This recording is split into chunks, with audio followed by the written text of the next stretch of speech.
Hello, everyone. Welcome to Black Economics TV. We have with us today Kareem Roberts, esteemed chef, hailing from Antigua, the Caribbean. So that was his first love, I believe, Caribbean cuisine. And then he trained to be an international chef. He's now worked at various places in England, and he's going to tell us a little bit about his life. Thank you, Kareem, for honoring us with your presence. Oh, it's a pleasure to be here. You seem to be quite renowned here in the UK. No, to be honest with you, I was never renowned, and I wasn't very renowned in Antigua. I was literally a line cook when I left. Moved to the UK with as practically a common chef. Started from the bottom of the barrel, and to be honest, I thank you for saying or referring to me as a renowned chef. But I still have so much more to do. I still have so much more to accomplish. I still have so much more ahead of me. The best is yet to come in terms of my personal growth and development and truly defining my craft or my contribution, because ultimately although I said I don't want to be mediocre, please do not predicate that with me saying that I need to be someone. No, I need to do something. There's a massive difference in the way, and by doing something, I need to make an impact. And maybe that's because I'm driven by ego, because I don't want to be mediocre. But I don't care if anyone sees my impact, as long as my impact is felt, as long as it transcends the recognition. I want to benefit the people who come after me, because I truly believe that this field that we're in is generational, in that we build our lexicon and we build our skill set based on the contributions made by those before us. And I want to make a significant contribution to the industry, whether that can be through the form of inspiration, like inspiring, or whether that can be in the form of exposure and exposing and developing a particular denomination of culinary students, or like just some part that hasn't been fully fleshed out. And I don't want to just relegated to defining it as progressing Caribbean cooking or Caribbean cuisine, or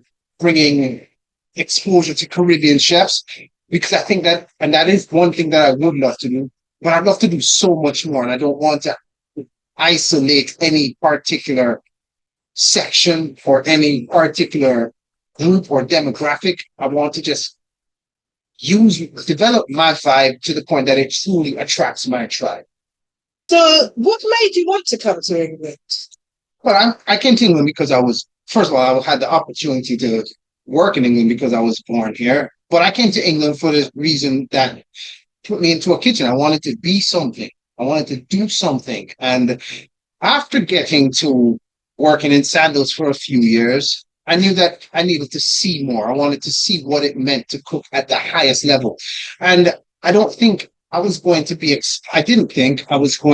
that opportunity in Antigua or even in the Caribbean, unfortunately. And looking back, was I wrong? Maybe, but I needed to go and find it. And when I understood that there are more Michelin-starred restaurants in Europe than there were at the time in the US, I knew that I needed to be in Europe, and I needed to see what it meant to cook at a Michelin-starred level. That's the highest level of cooking that you can experience. Okay, so where were you working at first? Where I'm working, I'm currently the head chef at the Burley Arms in Cambridge. Hey, what's that now? Well, it's been great. So we've been open for 7 months, and I'll tell you what, in the 7 months that we've been there, we've not only turned the business around because we took the business over from previous operators. So you could say that we took it from a club that was not doing very well. In December, we were named to the Australia Dam's top 100 Gastro Pubs in the UK. Oh, wow. Yeah, I'm proud of that too. You'll find me be proud. Although I'm tough on myself, I do take the time to acknowledge when I've done well.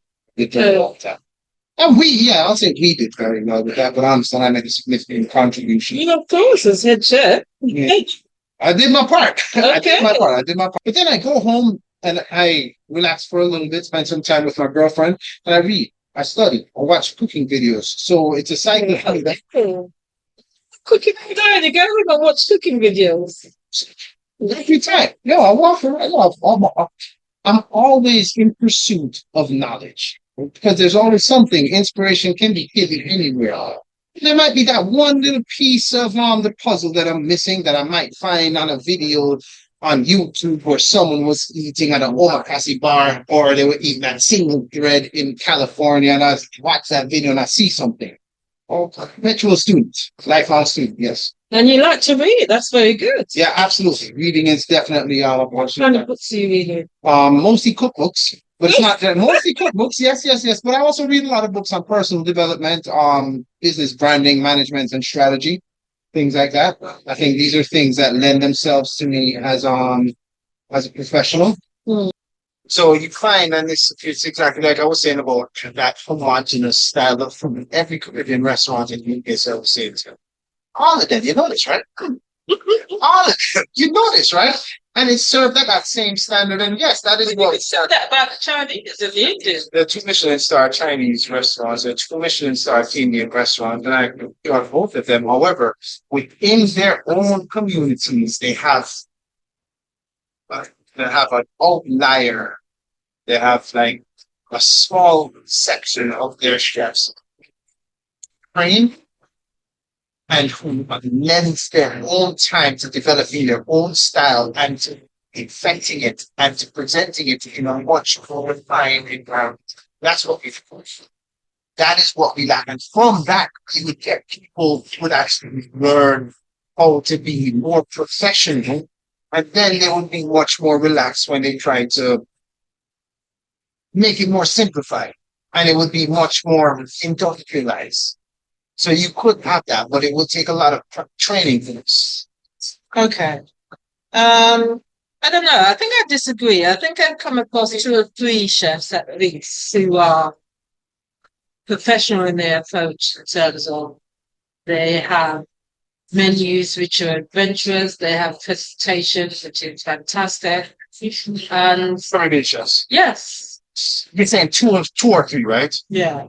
Two or three. I know, but I'm saying that for that there are. I would say There that probably very many others that I don't know about. it's not as many as you think. 100%, I'm telling you. I look for them, I seek them out, and maybe, okay, you know something?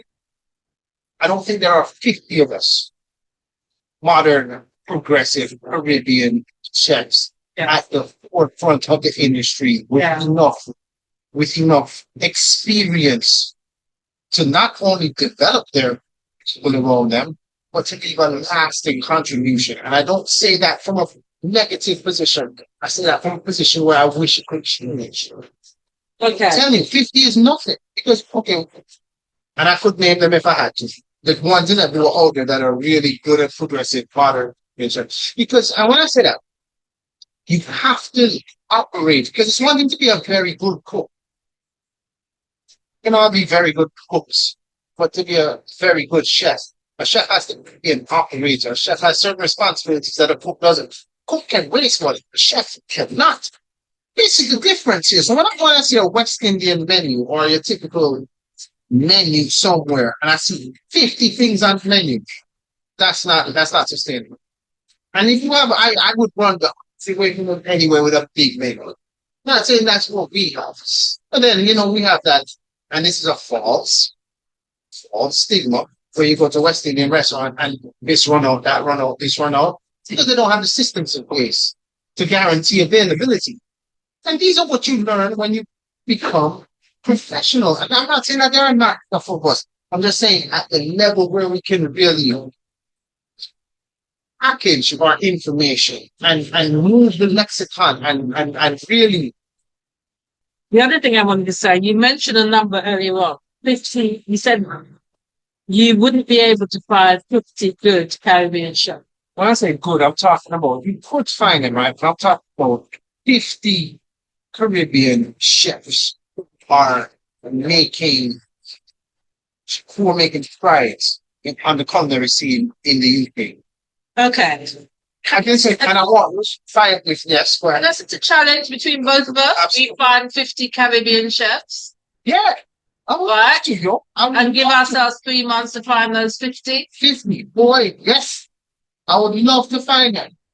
And I'm talking about avant-garde. Okay, we're not setting the bar low here. We're talking about no. Why you laugh? No, why we moving the goalposts? We're talking about excellence or mediocrity here. So Excellent. this is when you ask me what excellent. This is where I tell you I'm not. This is why I have to be honest. Not I'm being critical because when I see excellence, I acknowledge it. I have one or two out there, like I said, that and just off the top of my head, I can name two right now in the UK. Right, Jason Howard, Sheriff Floss.